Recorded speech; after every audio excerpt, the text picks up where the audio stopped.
Imagine uma noite sem lua, tão escura que o próprio escuro parece ter peso, e você está deitado na areia ainda quente do dia, com o coração apertado de tanto perguntar por quê, quando de repente o silêncio se quebra com algo muito mais antigo que um trovão. O chão começa a pulsar como se a terra tivesse um coração escondido acordando, cada batida fazendo seus ossos vibrarem. Você se levanta trêmulo e vê ao longe duas brasas vermelhas flutuando na escuridão, olhos de algo que não deveria existir.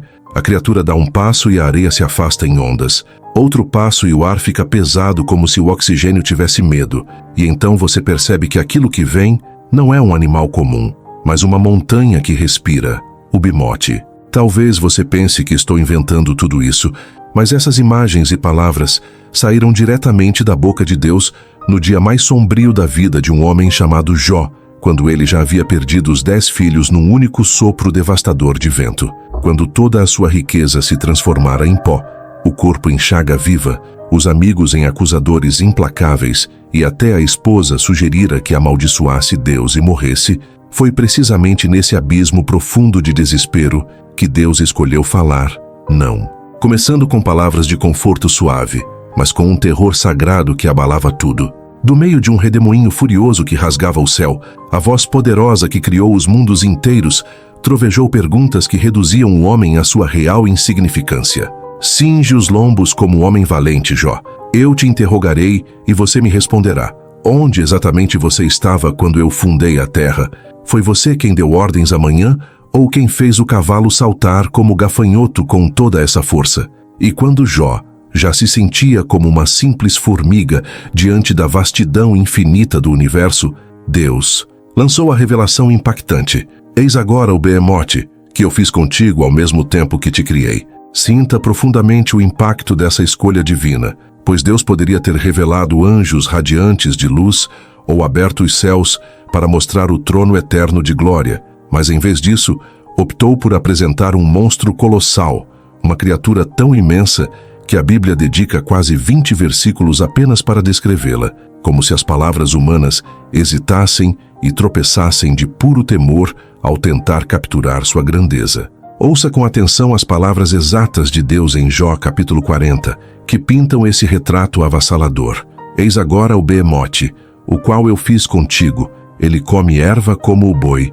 Eis que a sua força está nos seus lombos e o seu poder nos músculos do seu ventre. Ele endurece a sua cauda como cedro. Os nervos das suas coxas estão entretecidos uns nos outros. Os seus ossos são como tubos de bronze, a sua ossada como barras de ferro. Ele é o princípio dos caminhos de Deus. O que o fez o forneceu da sua espada, porque os montes lhe oferecem pasto, e todos os animais do campo brincam junto dele, debaixo das árvores de lótus. Se deita no esconderijo dos canaviais e do pântano, as árvores de lótus o cobrem com sua sombra, os salgueiros do ribeiro o cercam.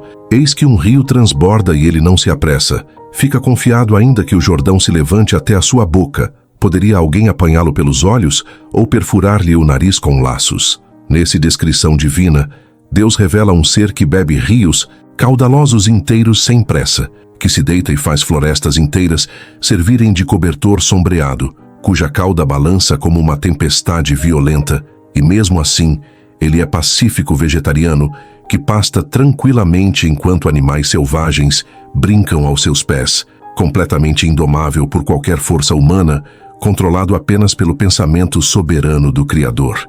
Ao longo dos séculos, muitos tentaram identificar o Behemoth com animais conhecidos como o hipopótamo, mas este não possui cauda como o cedro imponente, ou o elefante, que não mergulha em rios turbulentos, nem faz montanhas tremerem com sua presença. Ou talvez até dinossauros como o Brachiosauro, com estudiosos sugerindo que Jó contemplou os últimos remanescentes de gigantes que sobreviveram ao dilúvio em vales remotos de um mundo ainda jovem e selvagem, enquanto outras interpretações mergulham em tradições ainda mais antigas e profundas.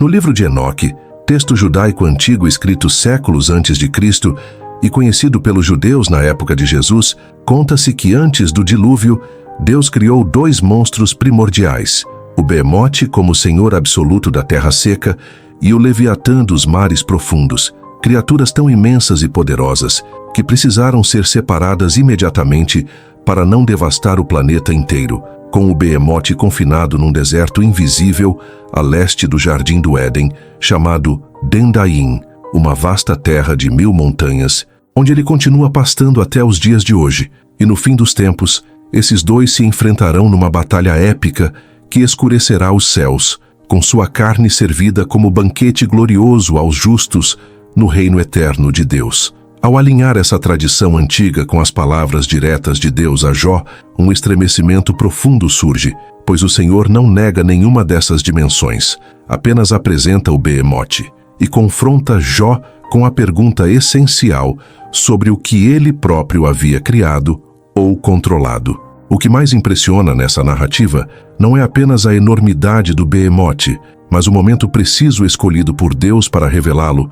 Exatamente quando Jó clamava por explicações lógicas ao seu sofrimento, a resposta veio na forma de uma revelação avassaladora de poder, pois ao contemplar o Deus que cria, sustenta e domina uma criatura capaz de esmagar exércitos inteiros com um único passo, as perdas, feridas e perguntas sem resposta encontram repouso no colo daquele que governa o caos. Jó compreendeu essa verdade transformadora e, após vislumbrar o Behemoth e ouvir sobre o Leviatã indomável, fez o gesto mais corajoso diante do mistério divino ao calar-se em reverência. Eu te conhecia só de ouvir falar, mas agora os meus olhos te veem, por isso me abomino e me arrependo no pó e na cinza. O Behemoth não foi exibido para humilhar Jó ainda mais, mas para curá-lo profundamente, porque ao perceber a escala do Deus que reina sobre monstros primordiais, deixamos de temer os monstros que habitam nossas próprias vidas e dores. Talvez você esteja agora sentado nas cinzas de suas próprias lutas, com o chão da existência tremendo há tempos e a voz enfraquecida de tanto questionar o porquê, sem respostas claras. Saiba que o mesmo Deus que proclamou "Eis o Behemoth", um dia se deixou proclamar "Eis o homem". Ao pendurar-se numa cruz rude, o soberano dos monstros se tornou o cordeiro sacrificado, permitindo que pregos perfurassem suas mãos para que você nunca mais precise temer ser engolido pelo abismo do caos. O Behemoth ainda caminha em algum lugar distante, talvez num deserto além dos mapas humanos ou simbolicamente dentro do seu peito, onde a dor faz tudo tremer. Mas o Deus permanece no controle absoluto, afirmando que o fez contigo, pelas mesmas mãos criadoras que agora carregam cicatrizes eternas de amor. Se essa história fez seu coração acelerar e por um instante você sentiu o chão pulsar com o rugido sagrado vindo do redemoinho, escreva nos comentários com toda a força da alma: "Eu vi o Behemoth, mas eu escolho o cordeiro". E compartilhe esse vídeo com aquela pessoa que você sabe estar sentada em cinzas hoje, porque talvez o que ela mais precise não seja uma explicação racional, mas o eco de um rugido divino emergindo da tempestade. Porque no final dos tempos, todo monstro se curvará diante do Cordeiro sempre.